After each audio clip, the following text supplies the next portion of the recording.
I feel like a human tennis ball, a human ping pong ball, or a human pickleball ball.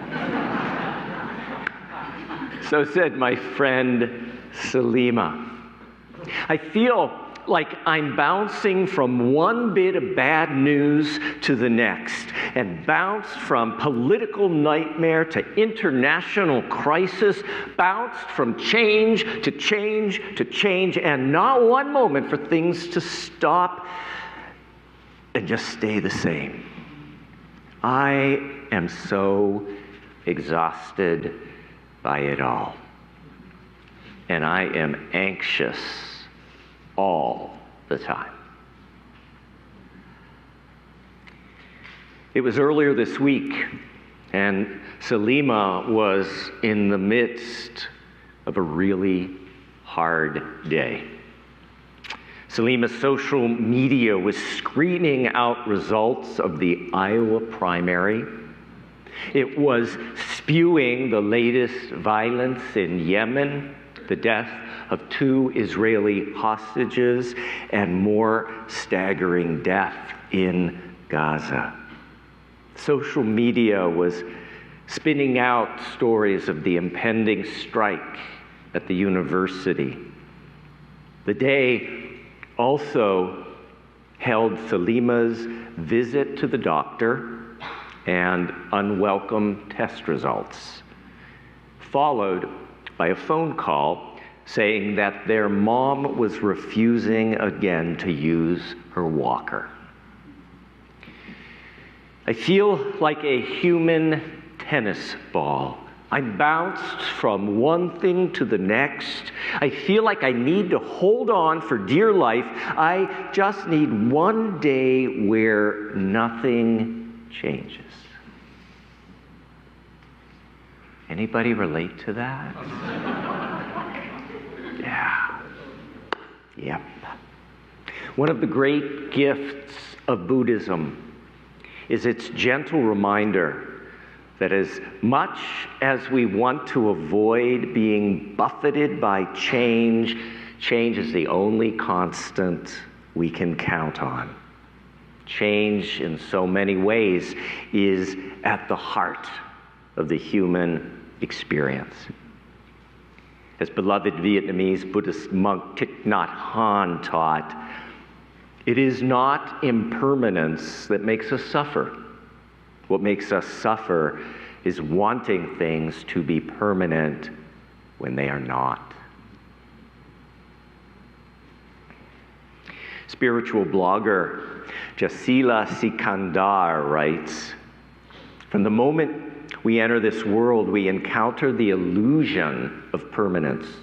We construct our lives around the idea that things should remain unchanged, as if we were somehow architects of an unyielding universe. We forge deep connections, build careers, and surround ourselves with material possessions, all in the hopes of attaining a sense of stability and security.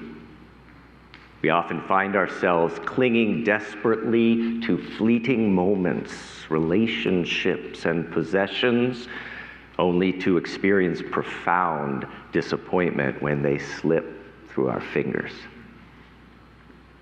Think of it. Seasons shift. Flowers bloom and wither. The tides ebb and flow.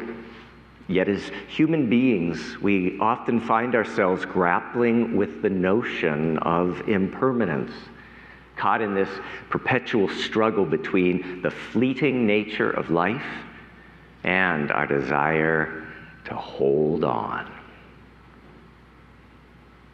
I think about my friend, Salima, who earlier in the week declared, "I feel like a human tennis ball, bouncing from change to change and not having a moment for things to just stop. I feel like I am hanging on for dear life."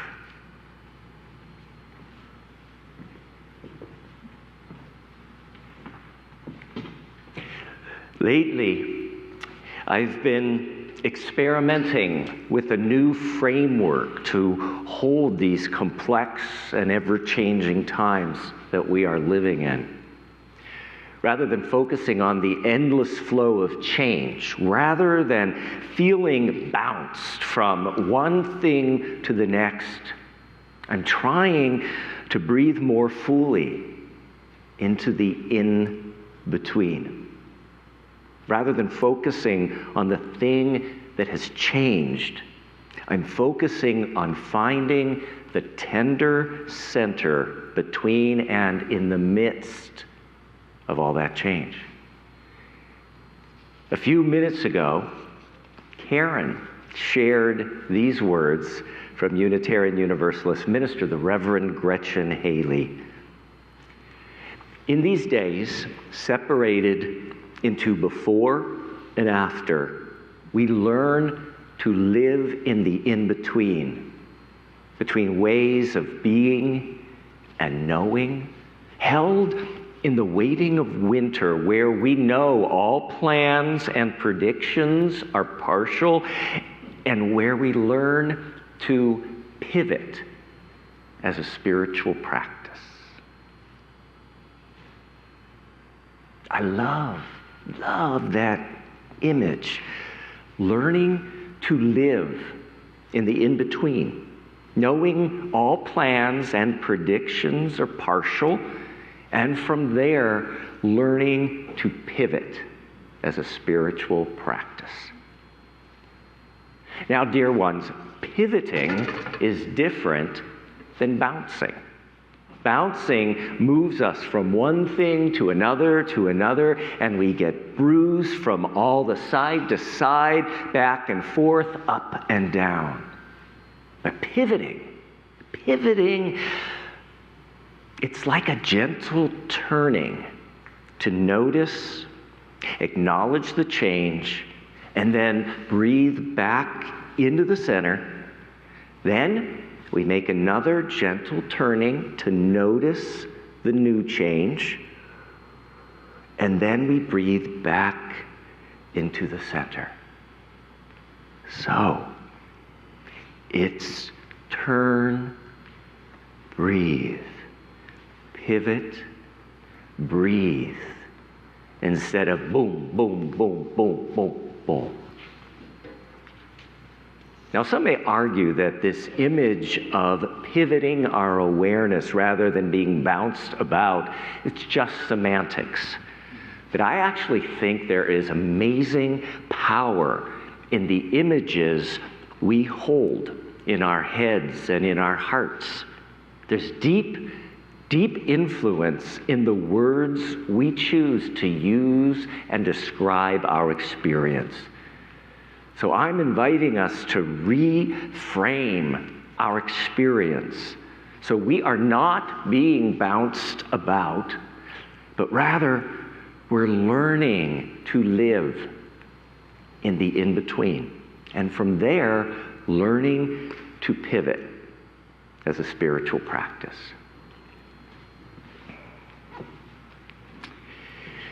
Now,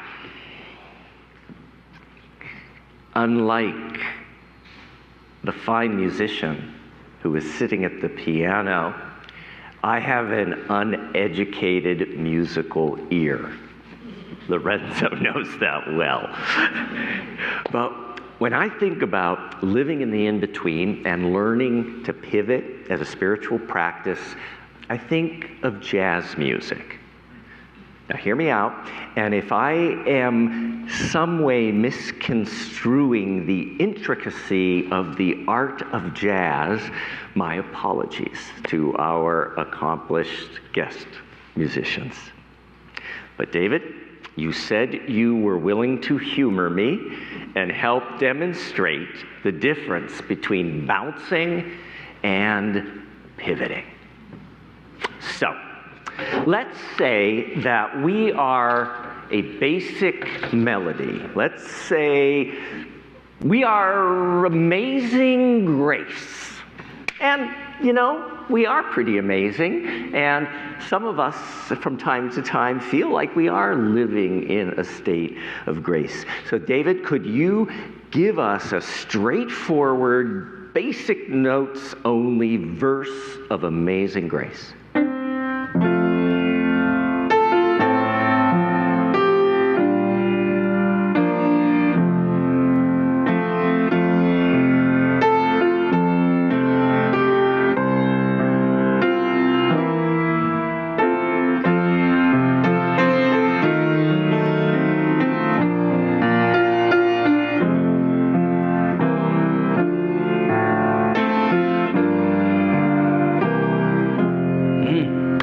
So that's us. We're just there grooving on our simple, amazing grace when a change occurs and we get bounced by it. We are bounced, we're knocked off center, and that change just overwhelms us. So our amazing grace just completely disappears and a completely different, dissonant tune takes over. David, could you let amazing grace get bounced from the piano and be replaced with something else entirely?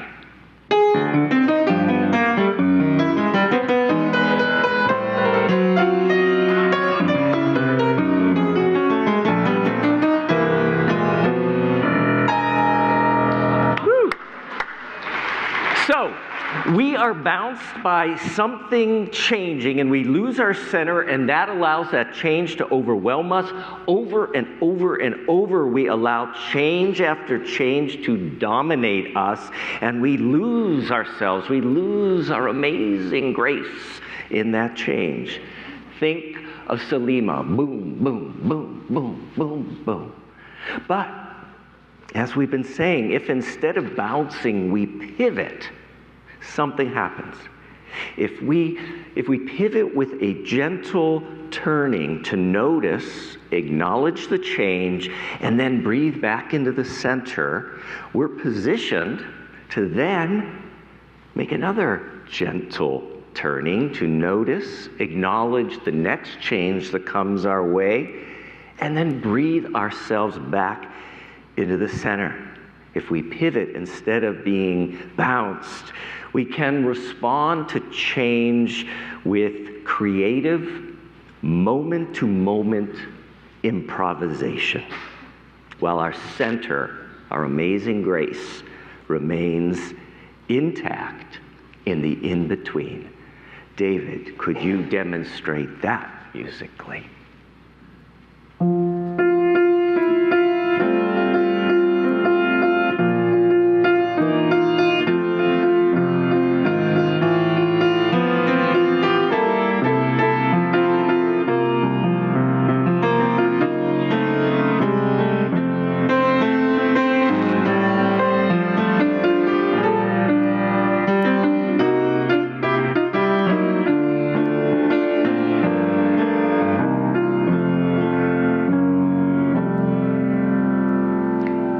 Another change comes. Again, we pivot. We breathe into that in-between. Our amazing grace is there at the center, but again, we're in a position of balance to be able to respond with moment-to-moment creative improvisation. One more time, Amazing Grace, our center tune. Let's pivot musically.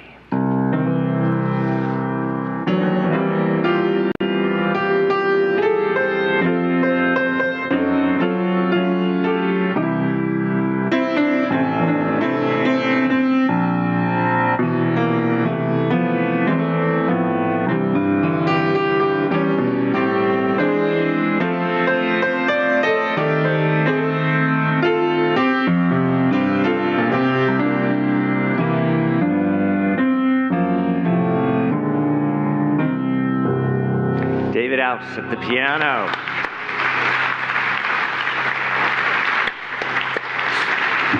So the truth is, we are always living in the in-between.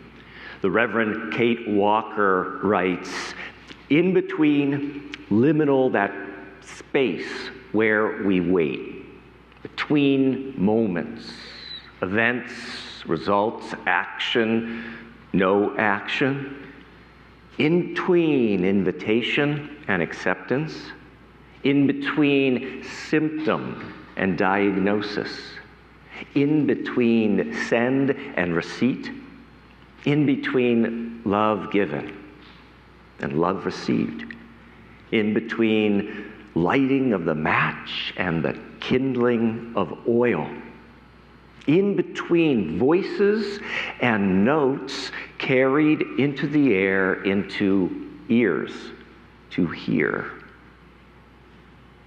She continues, social hierarchies may dissemble and structures may fall. Communities may revolt or tempt trust.